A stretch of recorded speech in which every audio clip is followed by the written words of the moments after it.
Chapter 16. Getting to Know the Enemy. Germany, April 2nd through 30th, 1945. The reactions of the men of Easy to the German people depended on their different preconceptions and experiences. Some found reasons to reinforce their hatred. Others loved the country and the people. Nearly everyone ended up changing his mind. All of them were fascinated. The standard story of how the American GI reacted to the foreign people he met during the course of World War II runs like this. He felt the Arabs were despicable, liars, thieves, dirty, awful, without a redeeming feature. The Italians were liars, thieves, dirty, wonderful, with many redeeming features, but never to be trusted. The rural French were sullen, slow, and ungrateful, while the Parisians were rapacious, cunning, indifferent to whether they were cheating Germans or Americans. The British people were brave, resourceful, quaint, reserved, dull. The Dutch were, as noted, regarded as simply wonderful in every way. But the average GI never was in Holland, only the airborne. The story ends up thus. Wonder of wonders, the average GI found that the people he liked best, identified most closely with, enjoyed being with, were the Germans. Clean, hard-working, disciplined, educated, middle-class in their tastes and lifestyles. Many GIs noted that so far as they could tell, the only people in the world who regarded a flush toilet and soft white toilet paper as a necessity were the Germans and the Americans. The Germans seemed to many American soldiers as just like us. GIs noted with approval that the Germans began picking up the rubble the morning after the battle had passed by, and contrasted that with the French, where no one yet had bothered to clean up the mess. Obviously, they noted with high approval all those young German girls and the absence of competition from young German boys. They loved the German food and beer, but most of all, they loved the German homes. They stayed in many homes, from the Rhine through Bavaria to Austria, sometimes a different one each night. Invariably, they found running hot and cold water, electric lights, a proper toilet and paper, coal for the stove. Webster wrote of this period, "Coming off guard into your own home was a sensation unequaled in the Army. We left the hostile blackness behind when we opened the outside door. Beyond the blackout curtains, a light glowed, and as we hung our rifles on the hat rack and shed our raincoats, idle chatter drifted from the kitchen and gave us a warm, settled feeling. A pot of coffee would be simmering on the stove. Help yourself. Reese would be telling about a shack job he had in London, while Janovich, Hickman, Collette, and Schulte played blackjack. Wash your hands at the sink. This was home. This was where we belonged. A small, sociable group, a clean, well-lighted house, a cup of coffee. Paradise. Even better, the men were not getting shot at or shooting. No wonder so many of them liked Germany so much. But as Webster commented, in explaining the superficial fondness of the GI for the Germans, it might be well to remember the physical comforts which he enjoyed nowhere else in the army but in the land of his enemies. The experiences of the men of E Company in Germany illustrates how much better off during the war the German people were than the people of Britain, France, Belgium, and Holland. Of course, in the big cities in Germany it was, by mid-April of 1945, Götterdämmerung. But in the countryside and small villages where, although there was usually some destruction at the main crossroads, the houses generally were intact, complete with creature comforts such as most people thought existed in 1945 only in America. By no means was every GI seduced by the Germans. Webster went into Germany with a complex attitude. He didn't like Germans. He thought all Germans were Nazis. But he discounted as propaganda the stories about concentration camps and other atrocities. He found the German people too hard-faced. He thought the French were dead and rotting. But Germany was only a crippled tiger licking its wounds, resting with a burning hatred in its breast, ready to try again. And it will. Despite himself, Webster was drawn to the people. The Germans I have seen so far have impressed me as clean, efficient, law-abiding people. He wrote his parents on April 14th. They were churchgoers. In Germany, everybody goes out and works, and unlike the French, who do not seem inclined to lift a finger to help themselves, the Germans fill up the trenches soldiers have dug in their fields. They are cleaner, more progressive, and more ambitious than either the English or the French. Writing of the GI's experience with the German people and of the effect of feeling that they were just like us, Glenn Gray points out, the enemy could not have changed so quickly from a beast to a likable human being. Thus, the conclusion is nearly forced upon the GIs that they had been previously blinded by fear and hatred and the propaganda of their own government. Orders from on high were non-fraternization. GIs were not supposed to talk to any Germans, even small children, except on official business. This absurd order, which flew in the face of human nature in so obvious a way, was impossible to enforce. Officers, especially those who hated the Germans, tried anyway. Webster was amused by the intensity of Lieutenant Foley's feelings. He wrote that Foley had become such a fiend on the non-fraternization policy that he ordered all butts field-stripped, that is, torn apart and scattered, so that the Germans might derive no pleasure from American tobacco. Webster also recalled the time that he and Foley were picking out houses for the night. As we walked around to the backyard for a closer inspection, we were greeted with a horrifying spectacle that aroused all the non-fraternization fervor in Foley. 2 infantrymen sociably chatting with a couple of Fräulein. Unspeakable, outrageous, unmilitary, forbidden. Lieutenant Foley gave them hell and bade them be on their way. With the resigned air of men who knew the barren futility of the non-fraternization policy, the gallants sulkily departed. It is worth pausing here to see the Americans as conquerors through the microcosm of E Company. They took what they wanted, but by no means did they rape, loot, pillage, and burn their way through Germany. If they did not respect property rights, in the sense that they commandeered their nightly billets without compensation, at least when the Germans moved back in after they left, the place was more or less intact. Of course, there were some rapes, some mistreatment of individual Germans, and some looting. But it is simple fact to state that other conquering armies in World War II, perhaps most of all the Russian, but including the Japanese and German, acted differently. Webster told a story that speaks to the point.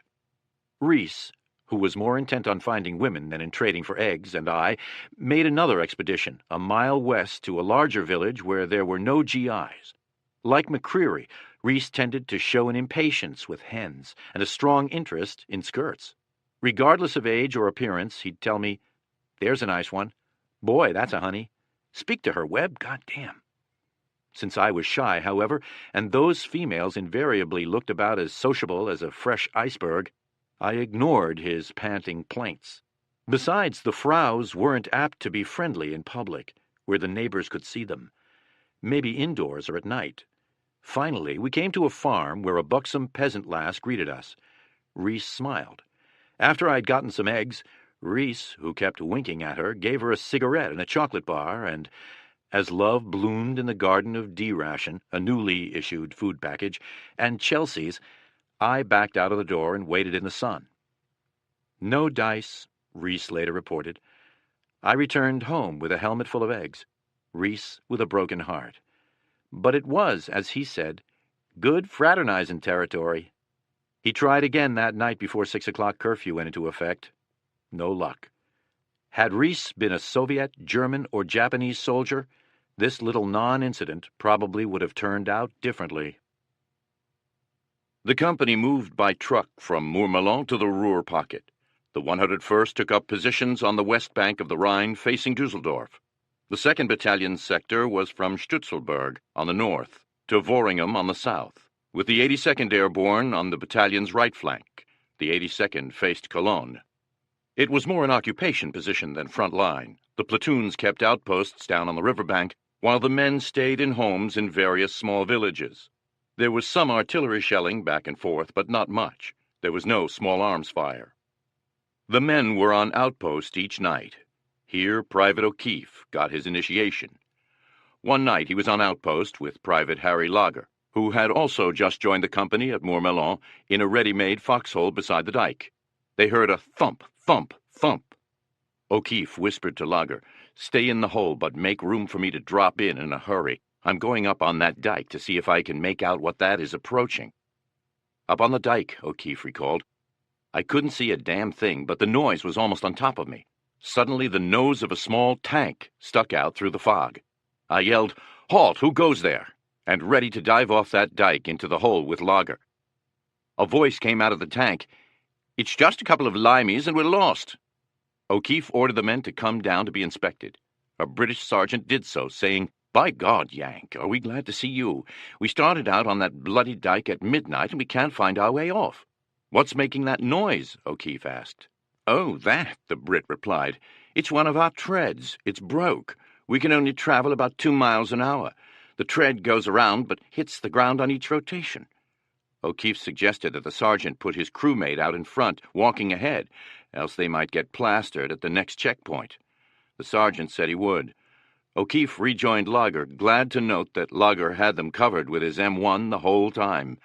The little incident gave Lager and O'Keefe confidence in themselves and one another. They decided they had the hang of it. Another night, at another place along the river, O'Keefe was on outpost with a recent recruit, Private James Welling. From West Virginia, Welling was 30 years old, making him just about the oldest man in the company. O'Keefe was the youngest. Although Welling had just joined the company, he was a combat veteran who had been wounded in the Battle of the Bulge, volunteered for paratroopers after discharge from hospital in England, made all 5 qualifying jumps in one day, and was now a member of the 101st. On the outpost, they were standing in a waist-deep foxhole when a 10-ton truck came barreling along the road. "Halt!" O'Keefe yelled 3 times. No one heard him. A convoy of 9 trucks, bumper to bumper, passed him by, engines roaring.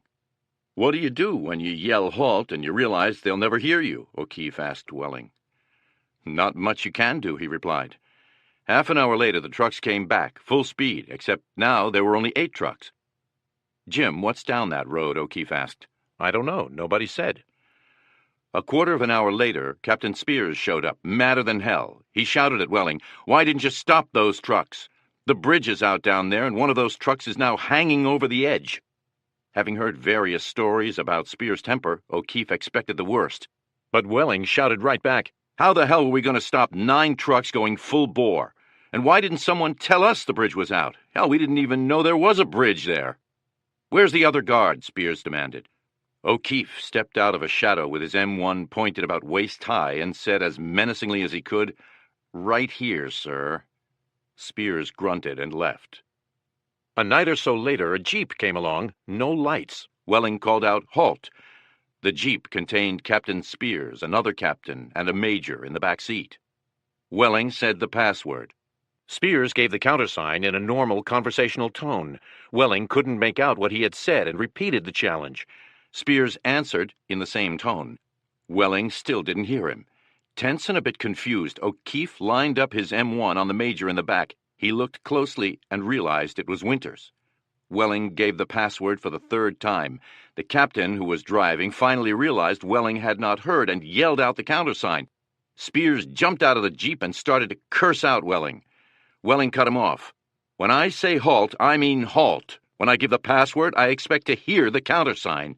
Spears started sputtering about what he was going to do to Welling when Winters interrupted. "Let's go, Captain," he said in a low voice. As they drove off, Winters called out to Welling, "Good job." There were patrols across the Rhine, seldom dangerous except for the strong current in the flooded river nearly 350 meters wide.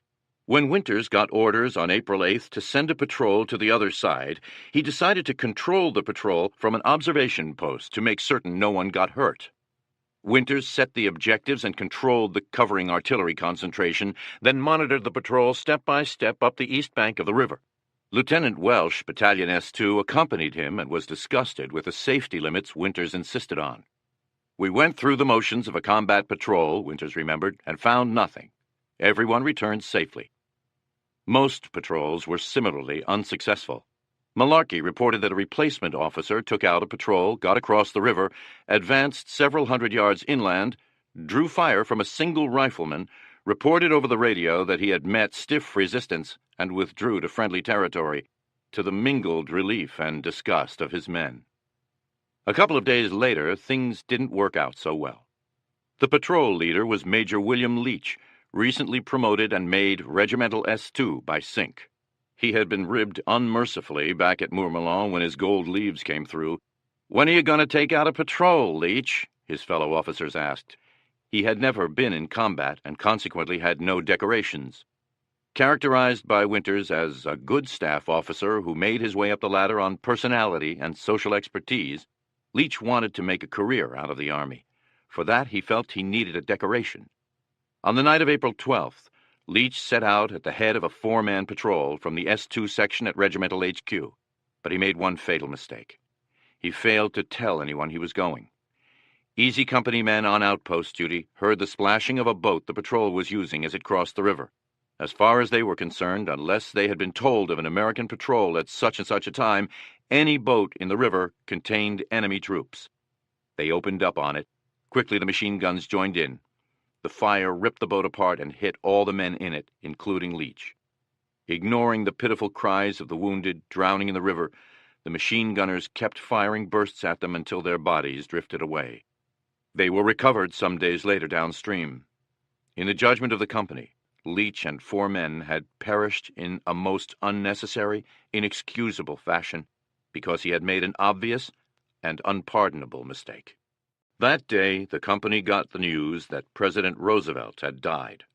Winters wrote in his daybook, "Sergeant Malley of F Company, good news, made first sergeant. Bad news, President Roosevelt died."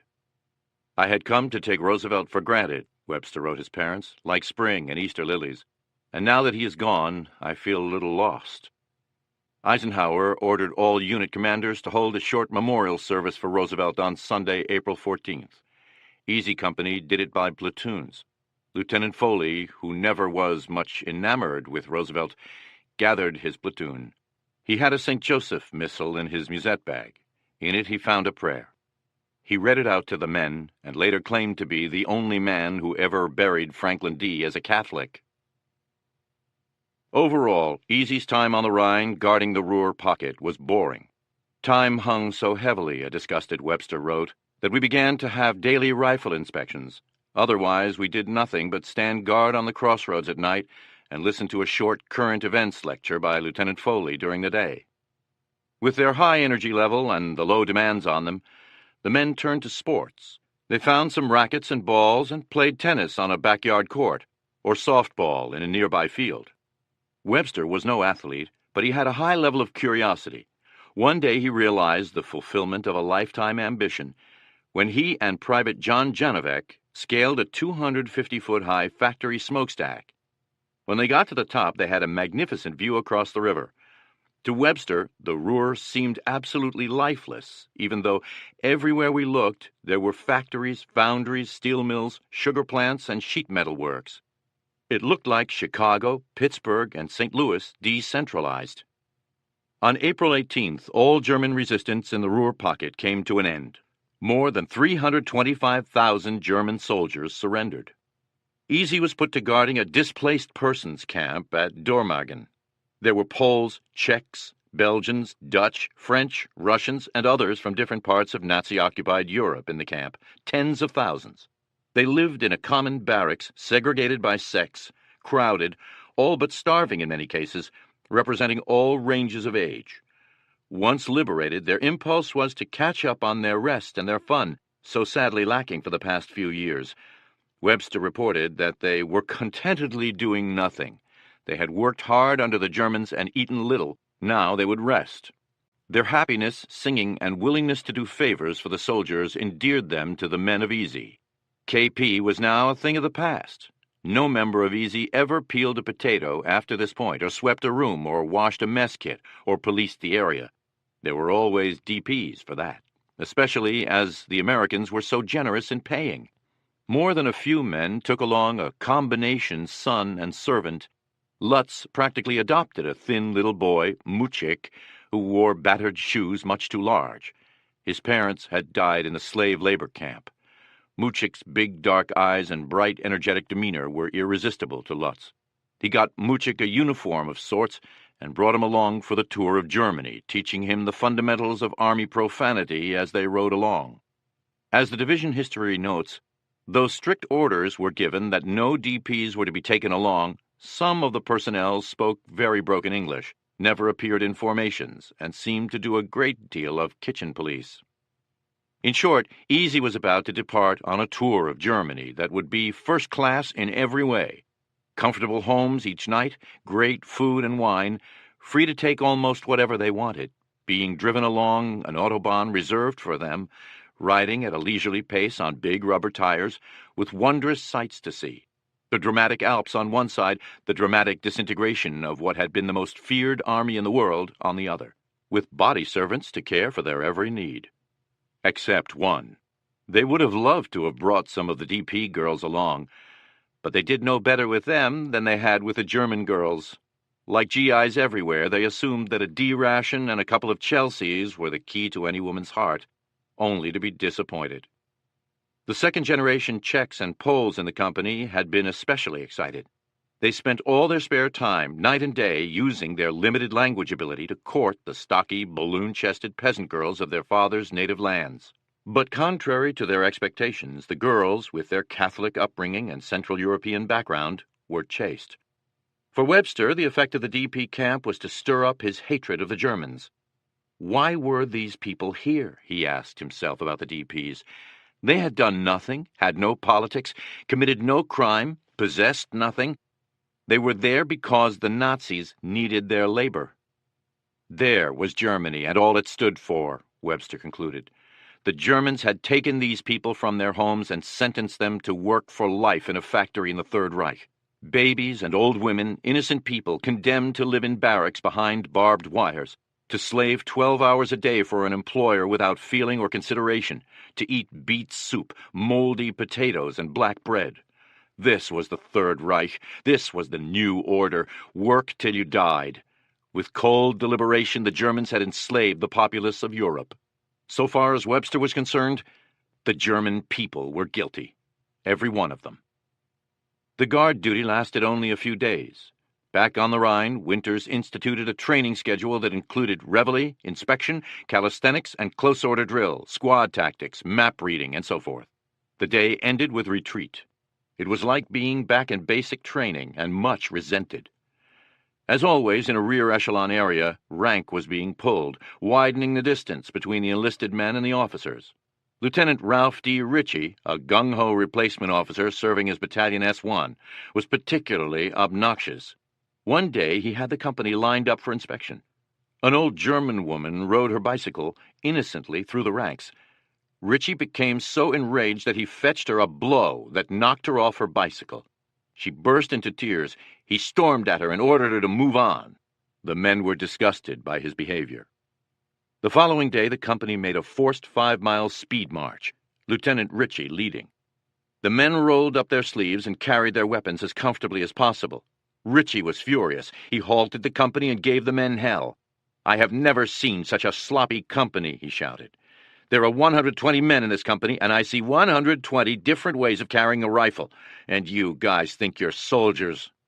The incident set Webster off on a tirade. Here was a man who had made us ashamed of our uniform, railing at us for being comfortable on a speed march, he wrote. Here was the Army. "Officers are gentlemen. I'll do as I damn please. No back talk. You're a private. You can't think. If you were any good, you'd be an officer. Here, carry my bedroll. Sweep my room. Clean my carbine." "Yes, sir." "Why didn't you salute?" "You didn't see me." "Well, by God, go back and salute properly." The Louis, God bless him. Privileges before responsibilities. Not all officers were like Ritchie. Captain Spears, for all his bluster and reputation, cared for the men. Sensing their boredom, he arranged a sightseeing trip to Cologne. He wanted them to see the city and the effects of air bombardment. Cologne was one of the most heavily bombed cities in Germany. Two things most impressed the men. First, the extent of the destruction. Every window was shattered. Every church had been hit. Every side street was blocked with rubble. The magnificent cathedral in the center of town had been damaged, but had survived. The giant statue of Bismarck on a horse was still standing, but Bismarck's sword, pointing toward France, had been cut off by flying shrapnel.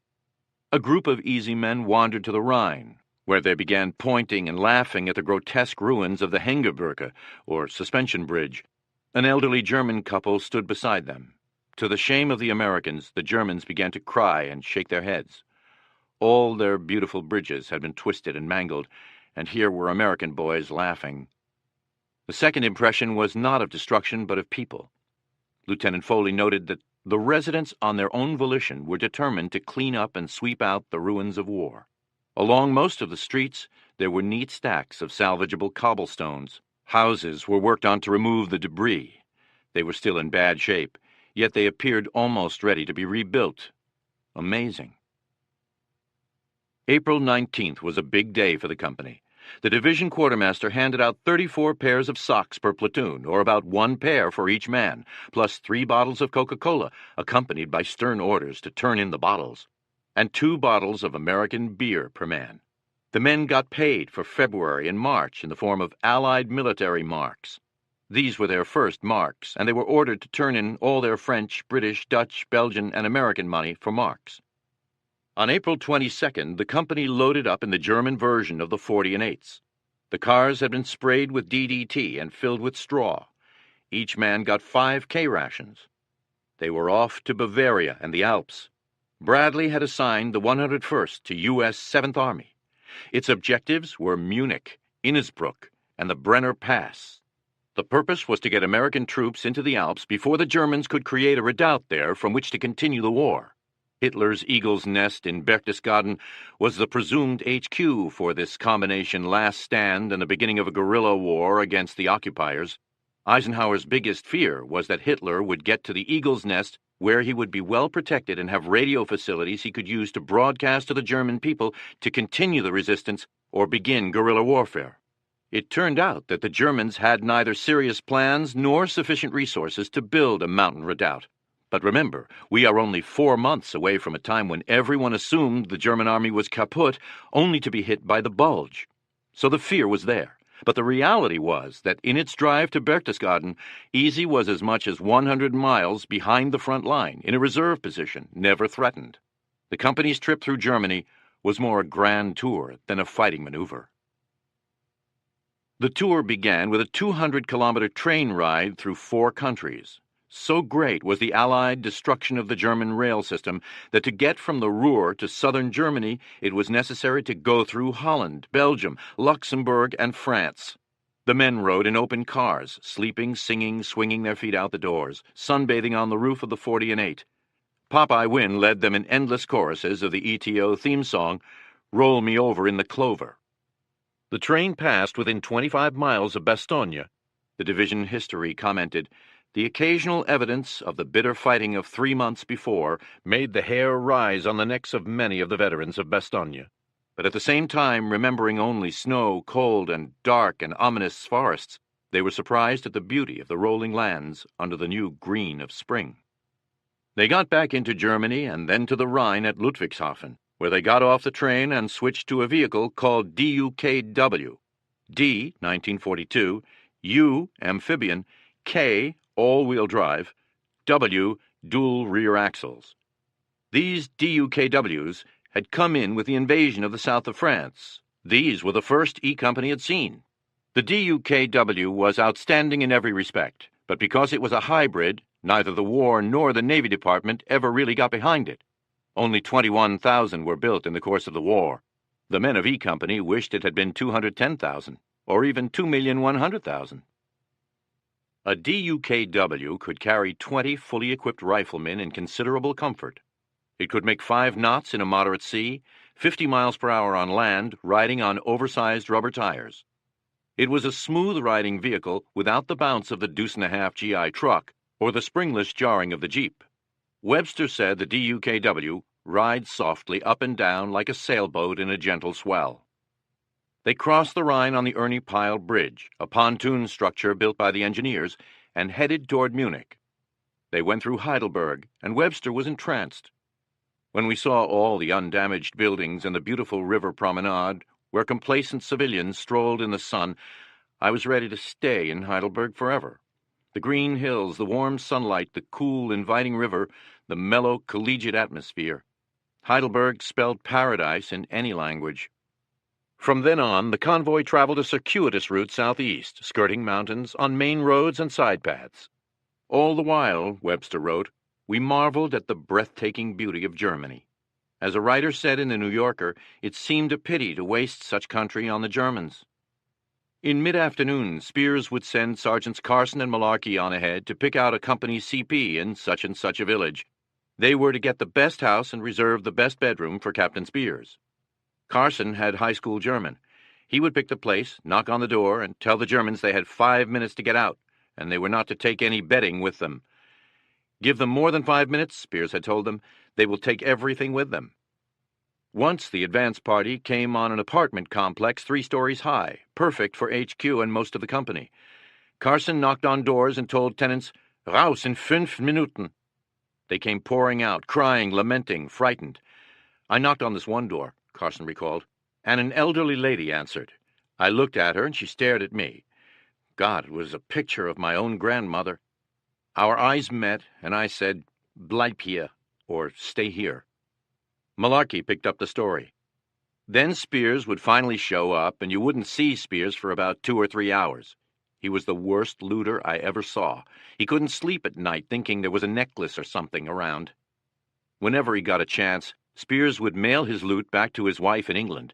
He needed the money it would bring. His wife just had a baby. Nearly all the men of Easy, like nearly all the men in ETO, participated in the looting. It was a phenomenon of war. Thousands of men who had never before in their lives taken something of value that did not belong to them began taking it for granted that whatever they wanted was theirs. The looting was profitable, fun, low risk, and completely in accord with the practice of every conquering army since Alexander the Great's time. Lugers, Nazi insignia, watches, jewelry, first editions of Mein Kampf, liquor were among the most sought-after items. Anything any German soldier had was fair game. Looting from civilians was frowned upon, but it happened anyway. Money was not highly valued.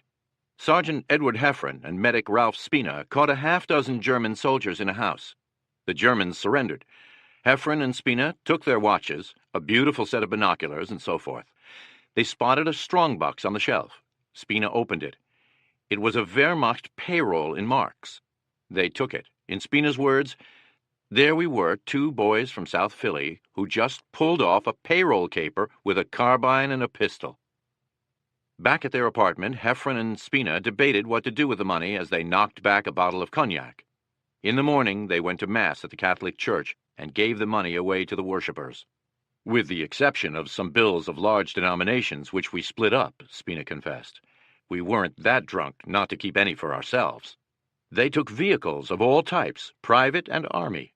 Private Norman Nitzke, who had come in at Hagenau, remembered the time his squad started to drive away in a German ambulance, only to find that a German doctor with a pregnant woman was in the back trying to deliver a baby. The Americans hopped out. One morning, Lieutenant Ritchie grabbed the camera of a German woman photographing the convoy, but instead of taking it, he threw it on the ground and shot it with his pistol. This earned him the nickname the Camera Killer. Contact with the enemy picked up as the convoy moved southeast, but not in the sense of combat. The men began to see German soldiers in small groups trying to surrender, then larger groups. Finally, more field gray uniforms than anyone could have imagined existed. Easy Company was in the midst of a German army in disintegration.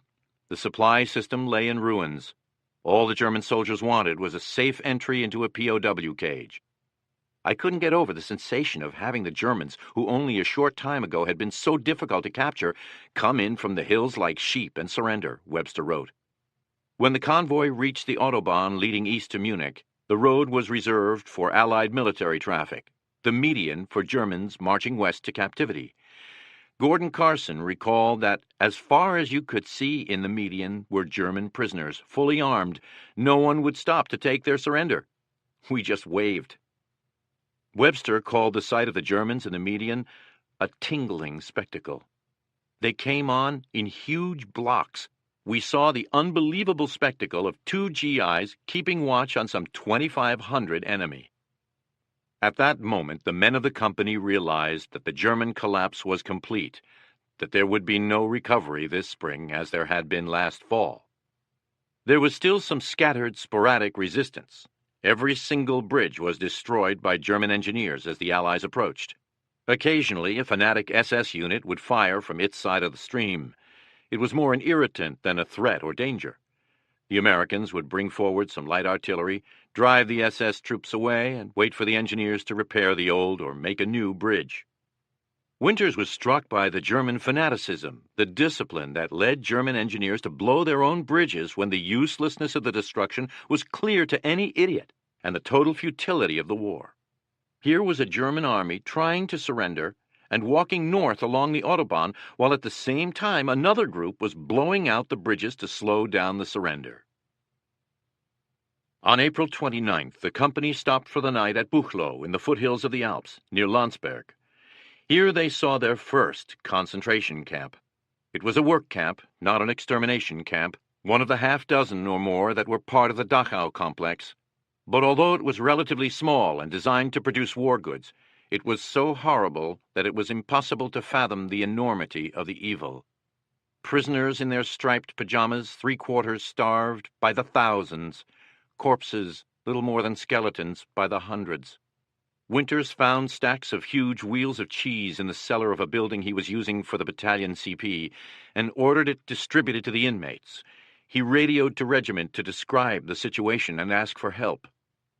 The company stayed in Buchloe for 2 nights. Thus it was present in the morning when the people of Landsberg turned out, carrying rakes, brooms, shovels, and marched off to the camp. General Taylor, it turned out, had been so incensed by the sight that he had declared martial law and ordered everyone from 14 to 80 years of age to be rounded up and sent to the camp to bury the bodies and clean up the place. That evening, the crew came back down the road from the camp. Some were still vomiting.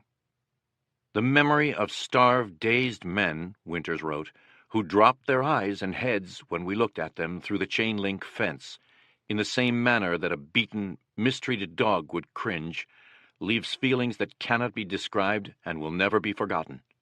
The impact of seeing those people behind that fence left me saying only to myself, "Now I know why I am here."